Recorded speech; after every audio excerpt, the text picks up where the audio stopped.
So this one's pretty fun. It's about a Wrangler JL, and it's the aux battery. See the little guy?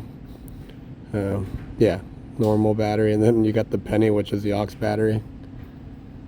And this may be true, I don't know, 18 to 24, I just looked it up. But I'm going under the fuse box. My buddy that works at Dodge warned me not to do it like this anymore, because he said I can run into issues. It's up to you guys. Other way is the fender liner. I might post a video about that one as well. But yeah, you just have to take the main battery out, isolate the terminal so you don't, electrocute anything,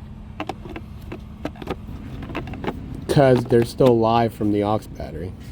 So yeah, make sure you wrap everything up, tie it off, and then take all the 10s and 13s and whatnot out, all the clips. And under the fuse box, you got a little plastic cover.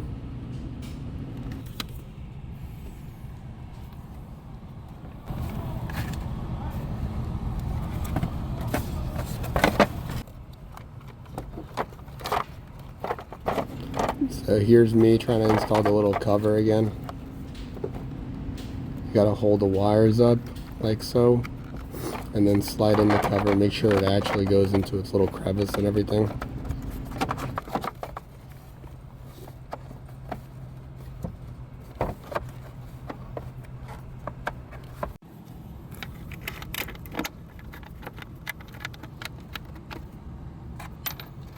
And when you're at this step, make sure your wires actually go in this little pocket, like towards the engine. There's like a little cutout on this little lid or cover. Because if not, if you just try to close the lid and the bolts aren't reaching, or the lid's not like flush, basically you're crushing like the harness, like the wires. Like I said, there is a little spot where the wires belong, and it's on the engine side of this little lid or cover. And once it fits in this little pocket, then everything will sit nice and flush.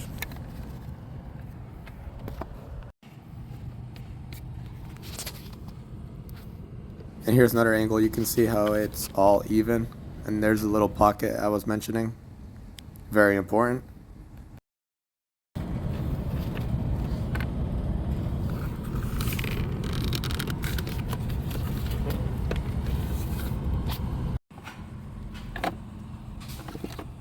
And when you're at this step, make sure you don't crush any wires.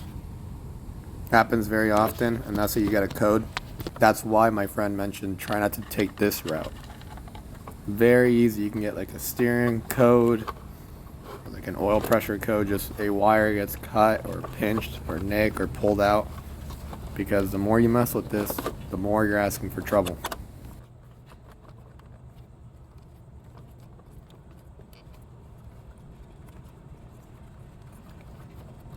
And what you can see here is I'm making sure that the actual top, the fuse block, is actually clipping in, and all the fuses and relays are flush.